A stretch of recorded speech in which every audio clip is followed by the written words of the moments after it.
Okay, what should I do? So smoke Blow a little this. smoke? Yeah, this one's buzzing away. Look at these guys go. I've spent half a day working as a beekeeper. This is actually pretty heavy. So the heavier it is, the more honey there is in it, right? It's not as sweet as it sounds. We've got to move a few hives here that need to move up the road to some better conditions. Why am I doing this? Well, it all started with a message from this guy. I wrote into Talking Point because I'm curious about honey in the supermarkets. All of them state that they're 100% honey. I always question the authenticity of the honey, but we do not know the content. Yeah, so I don't trust the research I do on the internet. I only trust Steve Chia.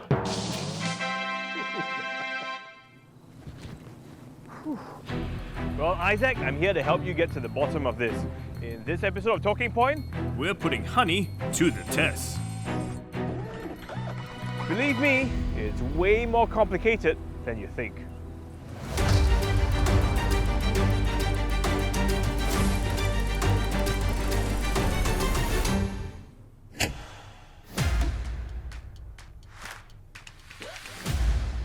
I usually buy my honey in the supermarkets. I usually buy it from the nearby mama shop. Bigger retail chains, I trust them more. I would spend around $30 to $70 for 1 kilogram. Maybe around 50 Sing dollars for 300 ml. I have questioned the authenticity of the honey. If the packaging is not like a brand that I'm familiar with, then I might question that. I wonder if the honey is mixed with other ingredients like non-honey substance or something like that. In here is honey, pure honey, because this is the beehive. I also posted this on Instagram. I need your help. Tell me, where do you buy your honey? I received about 6,000 responses. No surprises, most of you buy your honey from the supermarket, some from specialty shops, and a handful of you from online retailers. But regardless of where you buy your honey, 70% say you're unsure about the authenticity of the honey in that jar. So, it's Steve Chia to the rescue. But to find out what's fake, I first need to find out what's the real buzz. I'm making my way to a university campus. Yep, you heard it right, a campus. Because this is where you'll find local beekeeper John Chong. Most of his time is spent importing and selling honey. And when he's not doing this, he's up on the rooftop running a program that teaches kids all about bees. John, hello. Hi, Morning. Steve. Yeah. Morning. This is Bee Amaze Garden. Okay, where I okay. keep my bees. You have to tell me all about it. Okay, today you're going to help me harvest some honey as well. We need to suit up. Yeah, it's a thick jacket. This I can see this why. 3-layer ventilated, so it's not so hot. Okay. Ooh. Now you are protected. So now we go into the. We'll It's have a time look. to get, as they say, busy. Yes, Let's get go. busy. All right. Notice the names. They're all female names because all the worker bees are female. So this is my way of honoring the female. I have about 6 colonies of bees over here. Yeah, a lot of bees in there. I can see them all gathering around the honeycomb. Yeah, the bees definitely will not be so happy with us because we're taking away some of the honey from them. And there are how many bees here? Like, Here, maybe on this side 500, on the other side another 500. oh, it looks like more. But today they're very agitated. Okay. Oh yeah. Guys, you're on TV.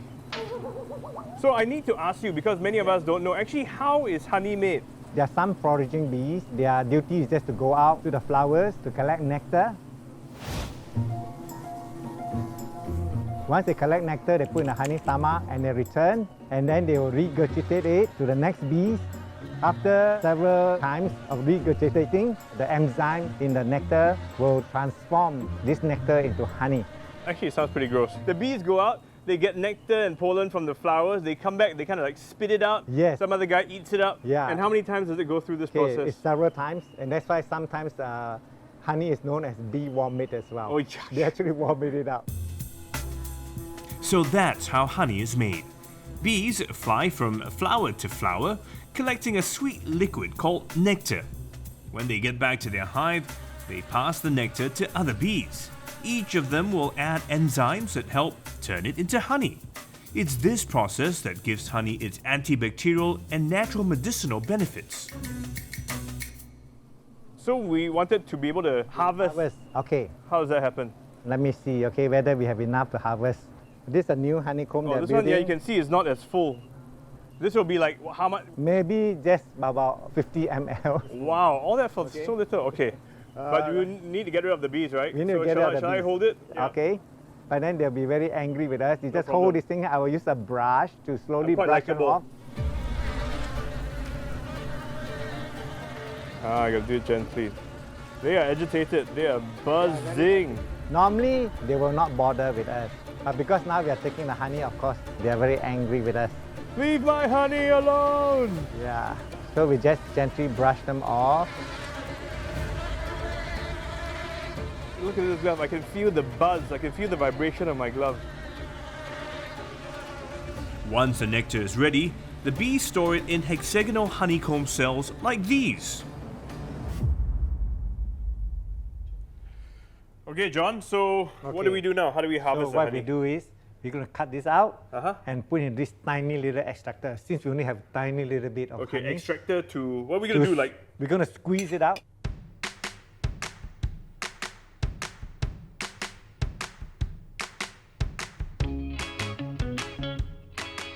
so this stuff here is pure honey, Yes, right? it's all pure In honey. the purest form. Yes.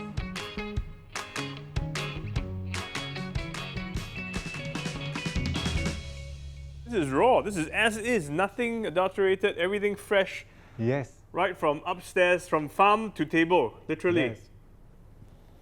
And it smells really nice too. Sugar is a natural process of honey. It comes naturally from the bees, from the nectar of the flowers. Basically, they are simple sugar like fructose and glucose. Fructose is about 38%, glucose is about 31-32%. The water contains not more than 20%. So what kind of honey do we get in Singapore? Because when I go to the supermarket, I've seen the different labels. Some say they're pure, some they're raw. What's the difference? Pure means basically no sugar added, Okay. no syrup added. But pure honey, it could be heated, it could be Oh, pasteurized. why do they heat it? Because sometimes there could be spores naturally occur in the honey. Young children sometimes may not be able to digest the spores and can lead to botulism. Oh, So that's why they pasteurize to destroy the spores so they will not harm young children. Raw means not heated, not pasteurized. We just squeeze it, we extract it from the honeycomb, and then we bottle it. Okay, which means when we go into the supermarket, there's virtually no way to tell Virtually, you can't- how raw or how pure the honey is. Exactly, you can't Okay. tell. You're at the mercy of the importers. In 2024, Singapore imported nearly 25 million Singapore dollars worth of honey. That's about 3 million kilograms of this golden syrup, enough to fill about 3 Olympic-sized swimming pools. And it came from countries like China, New Zealand, Australia, and even Korea. But the labels on these jars of honey may or may not tell the full story. So I bought 18 varieties of honey from Singapore's 3 biggest supermarket chains. Honey that's labeled pure and raw. These here look like honey, taste like honey. But is it really honey? Since there's no independent lab in Singapore that can do this test, I'm sending the samples all the way to a lab in Germany.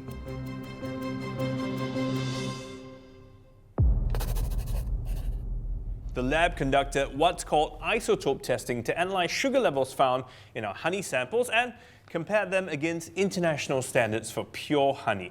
They cross-checked our samples with over 100 sugar profiles in their database. And here is what the results revealed. To my horror, out of all the samples we sent that were labeled pure and raw, 30% were actually diluted with foreign sugar, which means they don't meet the legal definition of honey. One sample even had over 50% foreign sugar. And that's not all. Another sample, well, this one here, it completely failed the test because of high yeast content.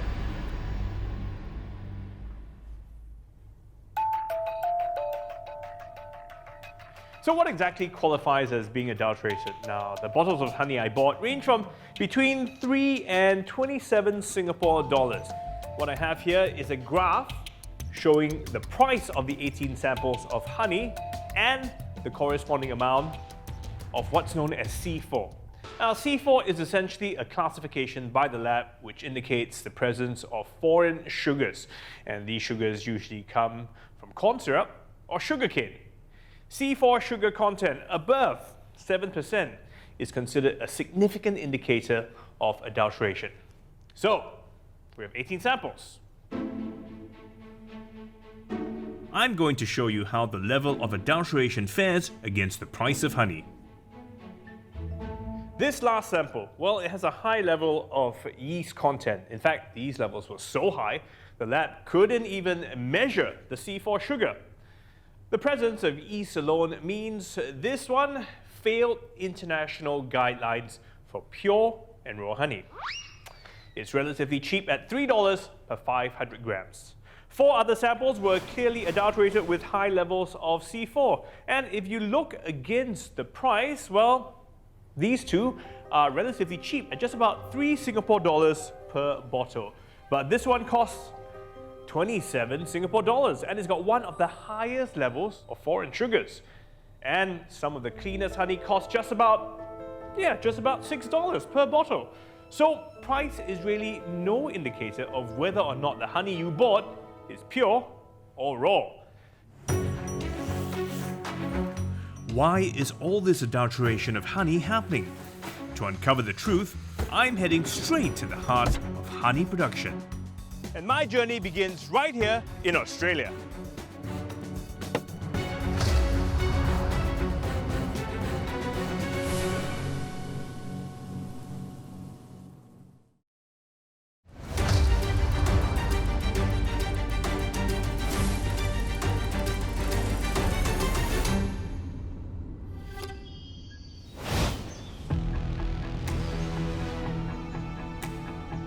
I'm in Australia, one of the top 3 exporters of honey to Singapore. Honey has been part of the country's agricultural story for generations.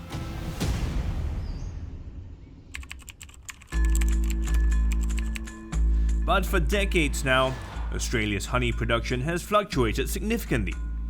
According to commercial market data, Australian honey fell from 14,000 tonnes in 2013 to 11,000 tonnes last year. And there are some forecasts projecting a fall to just 8,300 tonnes by 2026. What's making honey production harder than it used to be?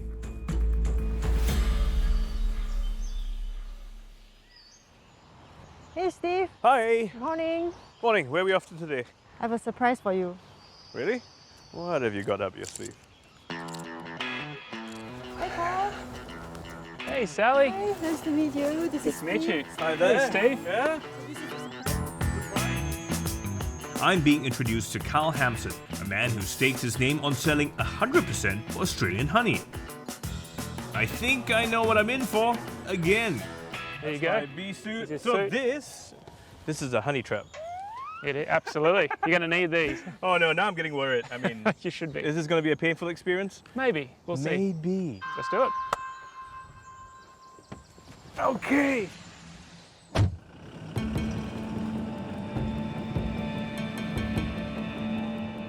We're off to northern New South Wales. There's about 480 hives on a stretch of road in 4 different locations, so we're going to see a couple of them and do some health checks. How far are we driving? 2.5 hours away, which is fairly close for us. That's close? That's a regular drive? Yeah. We basically follow the rain, so depending on where the trees are ready to be flowering at the right time, Which means the hives can be in different spots each year. they normally are. We're in the middle of nowhere. In fact, you look out the window. Oh, it smells so good. Fresh air. Fresh air, yeah, it's amazing. Well, we haven't seen anyone else, so that's good, right? You've chosen the spot because it's kind of just like way out. No chemicals, no GMOs, this is it, just raw nature. The environment is a big part of what you get to produce, strategy to get the best product possible. Before we can even get close to the hives, there's a routine. It's all about keeping the bees calm and avoiding any surprises. We have a flame. Once we get some heat, and we'll just gently arrest that nest just on top, just in one piece. What does it smoke do to them? They communicate with pheromones, so if they can't smell each other, telling the guard bees to attack you en masse. Right. It makes your day a lot easier. You're disrupting their communications. Absolutely, yeah. Okay, so suit it up. Suit up. This is yours. Thank you.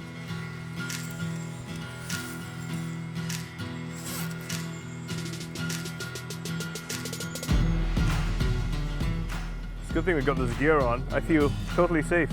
Let's open a few up and have a look. Okay, what should I do? So smoke blow a little there. smoke?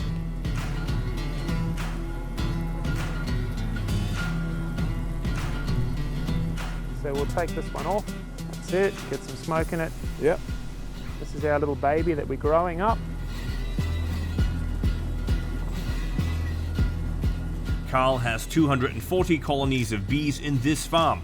Every day, they fly out through small openings to forage and pollinate flowers. How often do you check the beehive? It depends on the time of the year. In spring, we're in here every 2 to 3 weeks, making sure everything's got enough honey. How long does this whole process take from being an empty box to having it full? It would take about 3 months to turn this colony into 3 full boxes of bees.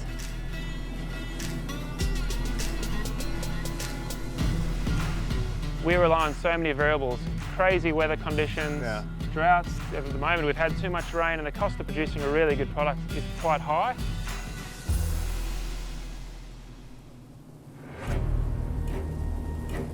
In recent years, climate change has intensified the frequency and severity of extreme weather events, such as heat waves. Extreme heat can cause bushfires.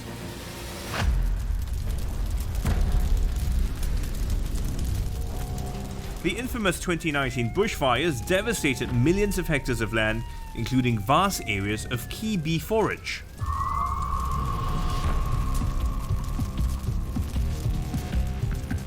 The land has yet to fully recover. When there is no vegetation, there is no nectar, and bees starve.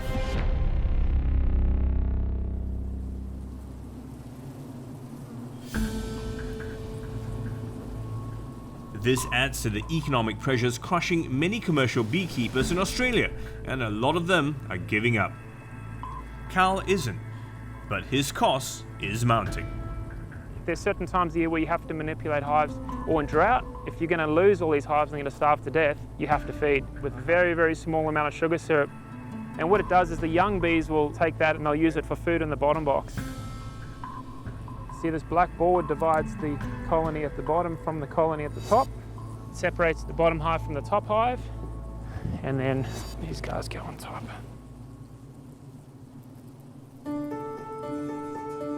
The top box is called a honey super. When bees produce excess honey, they store it here. And this is where beekeepers like Carl harvest the honey from. If you're feeding a little bit of sugar syrup every few days, it's totally consumed, but you could never have it go into the top box, into the honey box. Oh, but that's okay to keep them alive.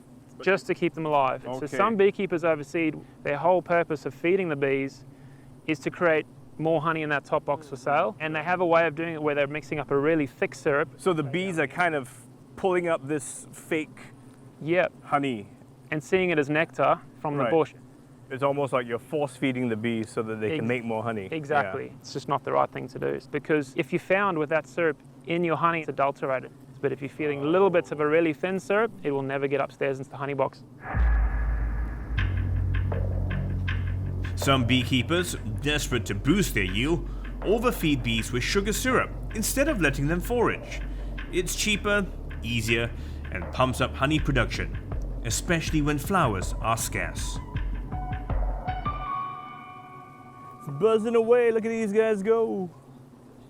We've got certain challenges in the industry with different pests. Some of them are weather related, Some of them are times of the year they come and go. When the weather goes wild, so do pests. Extreme weather disrupts ecosystems and can trigger outbreaks of parasites. The biggest pest that we've now got to deal with is varroa mite. It turned up in Australia 3 years ago. It's a parasitic mite that's, if it was on us, it'd be about the size of a dinner plate. Wow. And it sits on the bees and basically drains it just like tick would on cattle, eventually drains it of its nutrients, and that hive collapses.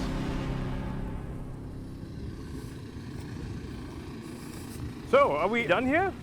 Not yet. We've got to move a few hives here that need to move up the road to some better conditions. So when you have better conditions, you can have a higher loading rate. You can have more hives.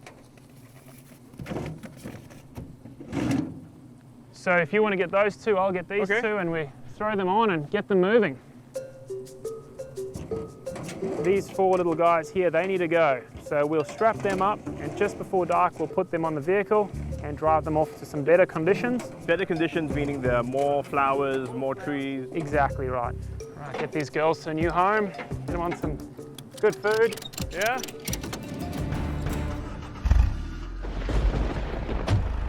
The rains are coming. Woo. The rain's good for the trees. Are they good for the bees? Not at the moment. Cold and wet, it's not a good combo for bees. Okay. Bees don't like wet feet, so if those conditions persist for too long, they'll get sick.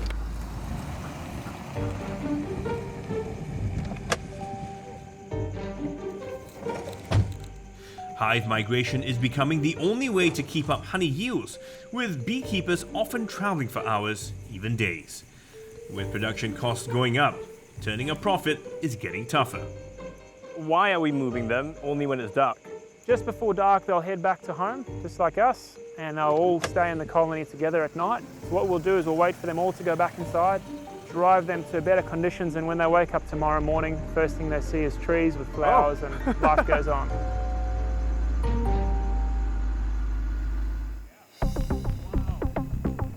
When it comes to what actually ends up in the jar, the work of beekeepers like Carl is only the first step. And is there a legal requirement to do this testing? Not necessarily.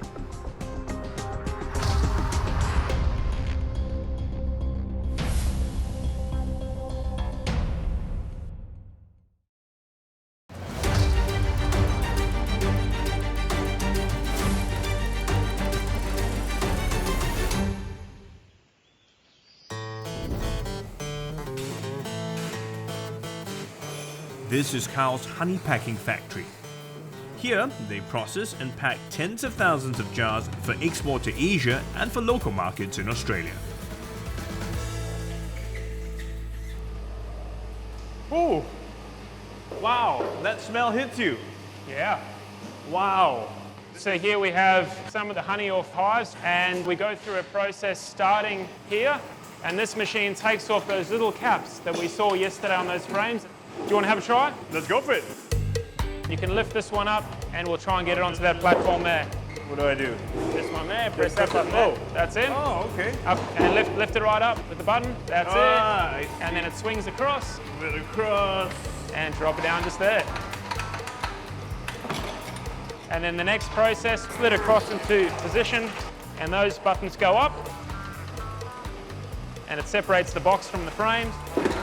You can push them all the way through. Push them? Yeah, as far as you can.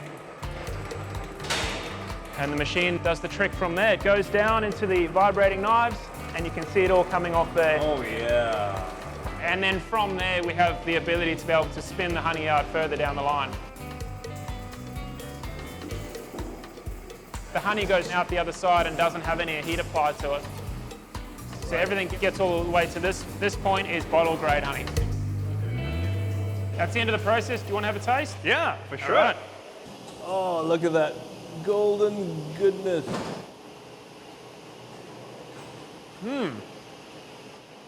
That's really sweet. Yeah. Can I let the guys try it too here? I'll feed you.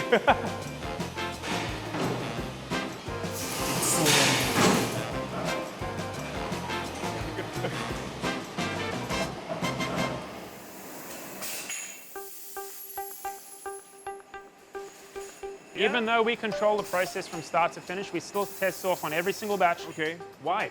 Well, I can't control every single bee. We can't control exactly where they go outside of those areas in certain times of the year, or there might be someone feeding bees in another area that we don't know about. We want to know every single bit of the story about the honey that we sell, even though we're in contact with it all the way through the process. Okay, and the test will tell you exactly where the bees were foraging from. Yep, so we've tightened up our systems to the point where we can tell exactly where every jar is from, which site, what kind of honey it is, and where the testing was done and what the test results were. But that means your jar of honey also becomes more expensive. Those costs are all on us. Right. And is there a legal requirement to do this testing? Not necessarily. It's on every company to do their own due diligence and present their product to the market the way that they should be. This is how much honey the world's bees actually produced. But in 2023, we consumed over 2.1 million tons of it. That's hundreds of thousands of tons more than bees could ever make. The gap here? That's the possible reason for global honey fraud. Making honey one of the most adulterated foods worldwide, where the purity can be compromised at every step. Remember those honey samples I sent for testing earlier? Well, 30% of them turned out to be adulterated with sugar.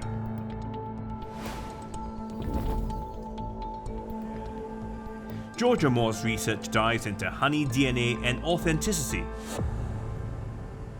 I do want to ask you about honey being adulterated, and it seems to be quite common.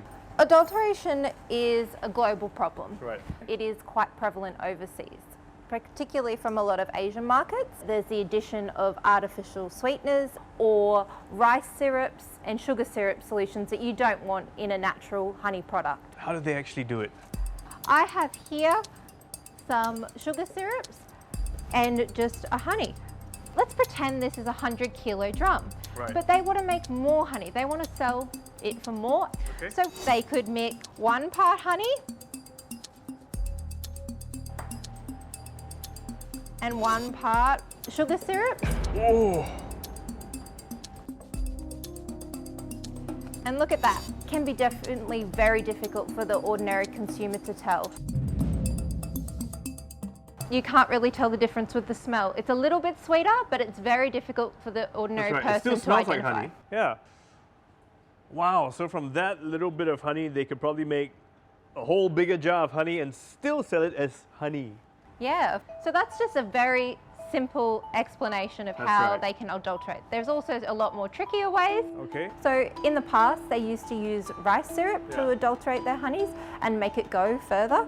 But then different labs developed testing to authenticate the honey and detect if there's any fraudulent sugars in it. They found a compound that was specific to rice syrup. So if you see that in a honey, they would know it is adulterated. Now that I can catch that, they're using So something now else. they're not going to use rice syrup anymore. Right. They're going to move on to a different artificial sweetener. From the samples we had in Singapore, which we sent to a lab for testing, we found that in some cases there was even yeast in it. Why is that? Sometimes it can be a case of premature harvesting. Okay. So when the honey is young, its water content is higher. Yeah. And then that can activate the natural yeasts in the honey. So we like to stage about a 20 to 80% rule. So if it's over 20% water content, Right. then you can start to see the activation of some yeast. Okay, which almost means they're harvesting the hive too early. Yes, they haven't had time to concentrate the honey and the water to evaporate off. Right, and again, I guess it's all happening because there's a huge commercial, drive to, get it bottled and get it sold. Yeah, the whole idea of adulterating honey, making more money out of a smaller product. If I consume a bottle of honey that is highly adulterated, what can happen? If they put something in that's not really compatible with the person that's taking it, say they use an artificial sweetener and a diabetic patient doesn't realise, then they can have serious consequences. So now I'll be basically drinking sugar water. Yeah, and honey is vital for human health. We have phenolic compounds in there that contribute to the antioxidant potential, anti-inflammatory, there's anti-cancer effects, anti-diabetic, even neuroprotective properties. If you're taking out the good parts of honey or just substituting it completely with sugars, the consumer is not getting any genuine health benefits. Right. In Singapore, the Singapore Food Agency does conduct random checks for adulteration, but there is no mandatory comprehensive screening for every batch. After all, testing for honey adulteration is costly. But here's the thing, ensuring the honey we buy is real has a far higher impact than most of us realize. We compete in a dysfunctional market where there is an unlimited supply of fake honey. Pretty much everything is gone.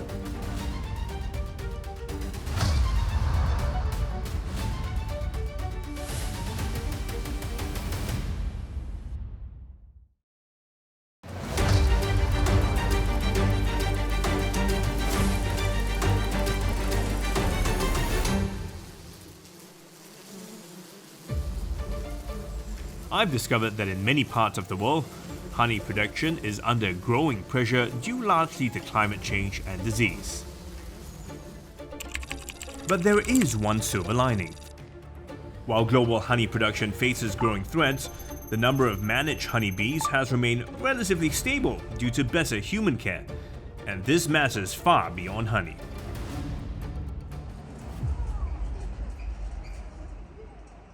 Hi, Jody.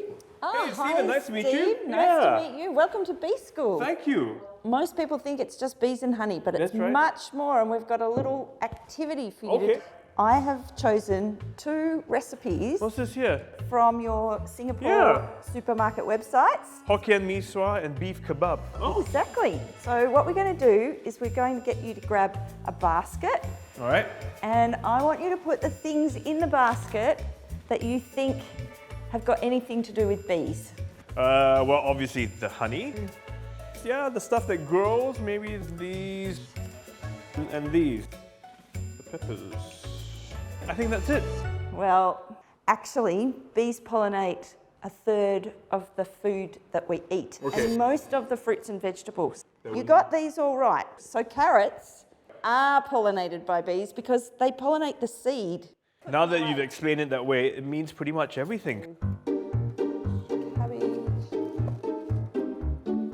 Paprika comes from a pepper. Same with coriander. Okay. Coriander, mixed herbs, basil. White rice. Rice is rice you can have. It is not pollinated by bees. It's wind pollinated. So except for the noodles, mushrooms are not bee pollinated. Okay. And Prawns that live in the sea. so how does all of this affect my next honey purchase? So I'm going to show you with these strawberries as our example. When a bee is collecting honey, what they do is they visit the flowers. Yep. Because that's where they get their food from. So they're gathering pollen from here. And when they do that, that form a strawberry. So without the bee pollinating the flower, you would not get a strawberry. You would not get a strawberry. And that is the same for all of the herbs here, the citrus, the apples, the pears, the berries, avocados, vegetables, nuts. Almonds are 100% dependent on bees. Without bees, there's not an almond. Even coffee. Even coffee? Even coffee is pollinated by bees. Coffee comes from a tree. Coffee comes from a tree And it has that a flower as well, yes. So it's actually so important, the choice that you make with the honey that you buy. Behind jars of honey, there needs to be a bee and a beekeeper. That's because with honey that is not real, is not made by a bee, none of this pollination occurs. So in other words, if you're supporting a business that doesn't use actual bees, eventually there'll be less bees going around pollinating and we may not have these foods. Yeah, exactly. So post-COVID, most foods went up in price. Honey, globally, has not gone up in price. Oh, how come? Well, we compete in a dysfunctional market where there is an unlimited supply of fake honey. So it's broken and we can't increase the price. In the next 50 years, the world has to produce as much food as has been produced in the history of mankind, and we cannot do that without bees. The global honey market was valued at US $9.01 billion in 2022 and is expected to grow at a rate of 5.3% per year from 2023 to 2030. A major driver of this growth is the increasing demand for healthier, more nutritious food. So, what exactly makes honey so packed with goodness?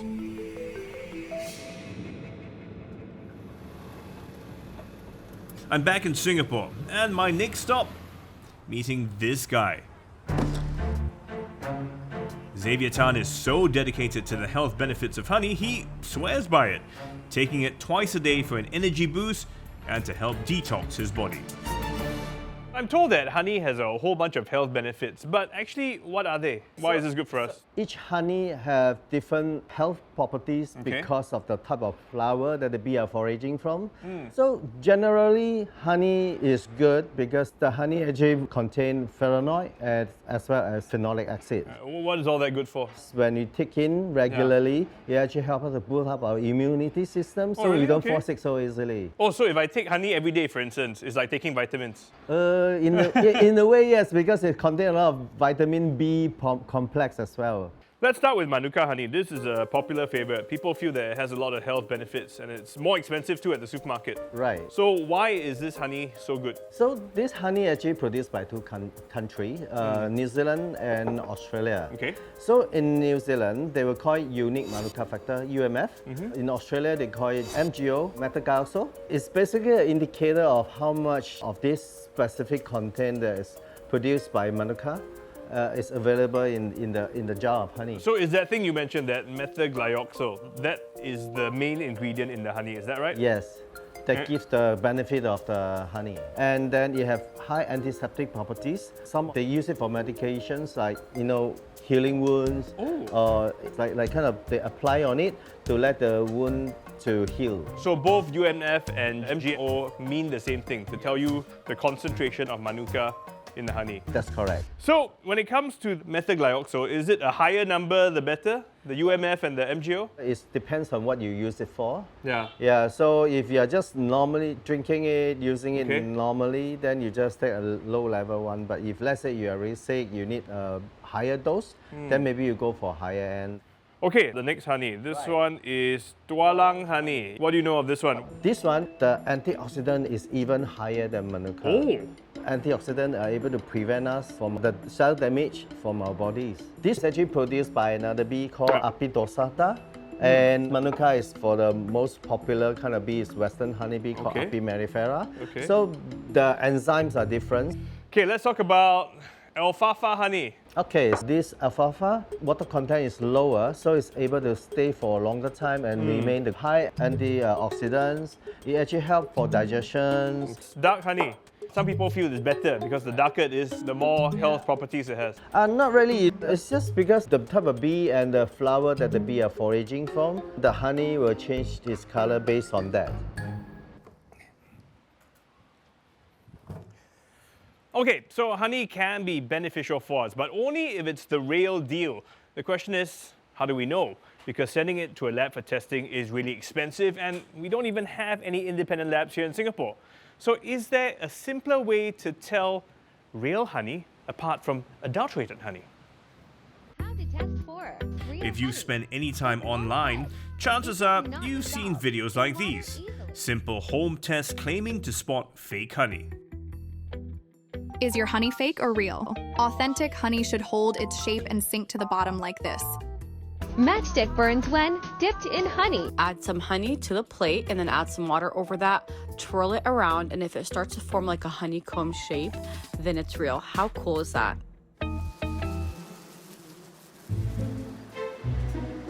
Honey aficionado and bee rescuer Clarence Chua is about to school me on whether these home tests are legit. Let's put it to the test. Okay. I've got some real honeys here. I just extracted it from the beehive. Okay. We're going to compare it against adulterated honey, which is from here. The first test is going to be a water test. Yep. It's a simple action of taking honey and putting it into water. Ah, okay. Okay, so we're going to put the real honey into this glass. All right. And we're going to put the adulterated honey into this glass. The adulterated honey is supposed to cloud up because there's been added sugar water or other syrups that make it more soluble. So we're going to just pour this adulterated honey in here. And watch closely, Steve. You see whether there's any puff up of honey in the water. No, it all just went right down to the bottom of the glass. It's supposed to cloud up. So adulterated honey is supposed to cloud up? Yes. You are supposed to see it cloud up a little bit because of the added sugar water that makes it more soluble. Yeah, but it didn't. So I imagine pure honey is more dense. And More it will dense sink, right? and less water content. Okay, let's try it with the pure honey. I'll hold this. Okay, pure honey. We're gonna drop. Wow, and you can see it slowly drizzles down. It takes a bit of its time. Whereas that one, you kind of, like you drop a rock in the pool, you go boom, you know? This one kind of took a little bit of time to come down. Exactly. So it all depends on the liquid that you adulterate the honey with. Non-honey will puff up. Oh, what's that? This is coconut sugar. Pure coconut sugar, There's- no honey in it at exactly, all. no honey in it at all. Okay. And you will notice that it clouds up a bit. Can you see that it clouded up like this? Oh, okay. That's because okay. the water content is higher than honey. Okay, this is probably 30-40% water. Honey is usually 20% water. I see. If you adulterate the honey like this with thick syrup, you can't quite perceive it. Depending on how well they cheat the adulterated honey, Exactly. it's going to be really You hard are to right, tell. exactly. So not the best test to ensure the purity of honey. No. The next test is a very simple procedure of simply taking real honey and applying a flame to it. So we got some real honey here. Yeah, I'll hold that. And we're going to put some adulterated honey here. Let me hold both of that, Steve. Okay. Okay. Real honey isn't supposed to bubble and burn because the water content in real honey is low. Right. The adulterated honey with a high water content boils faster in high heat. Because there's more water. Exactly. That is the theory. So this is the real honey. I'll put a flame to it. Whoa. Oh, bubbled okay. up. Yeah, Okay, it bubbled bubbling. within a second, right? Or Yeah. two. Okay, this is the adulterated honey. Oh, same thing. It does bubble as well. Yeah. Okay, at about the same time. As you can see for yourself, they both bubble within about a second or so. But in this case, we've shown that even though the water content is very different, they both bubble. They both bubble. Yeah. Okay. All right, fail. The next test is called a vinegar test. So the story goes that when you put real honey into vinegar, it's supposed to have no reaction. And fake honey into vinegar, there's supposed to be some kind of bubbling. Okay. Why would it bubble? The sugars in adulterated honey is supposed to react with the vinegars. Right. Whereas the natural sugars from real honey doesn't react with the vinegar. Got some real honey here. So the reaction is supposed to be different. Let me just hold it up. As you can see, there is no reaction.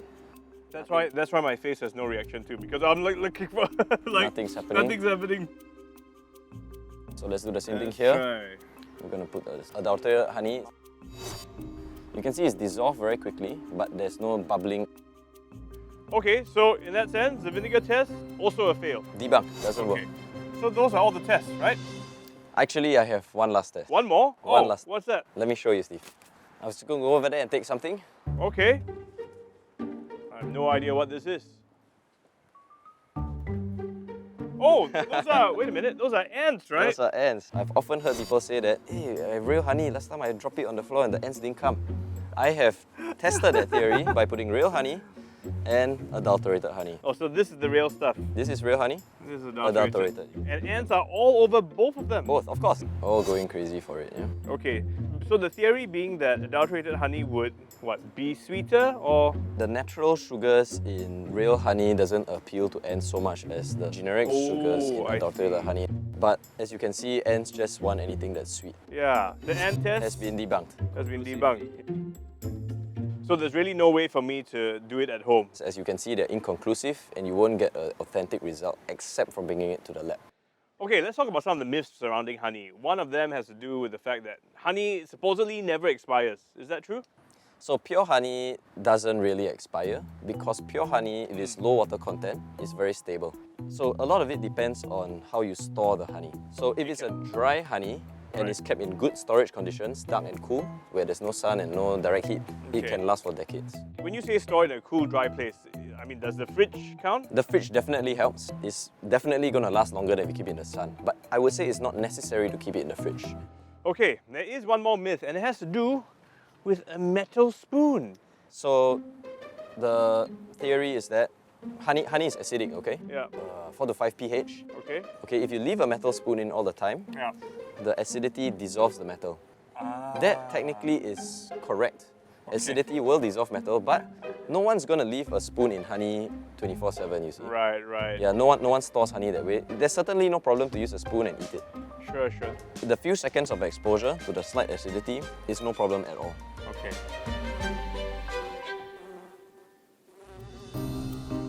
Talking Point wrote into the Singapore Food Agency about our lab test results. They said that they are looking into the matter. Before working on this episode, I never thought twice about grabbing a jar of honey off the shelf. But from what I've learned, what you see isn't always what you get. So you know what? The next time I need some honey, I'm gonna do a few things. Check up on the company, do some research, make sure they're doing things the right way. At least I can be sure that I'm getting value for the money I've spent. Because when it comes to honey, what you pay for isn't always what you get.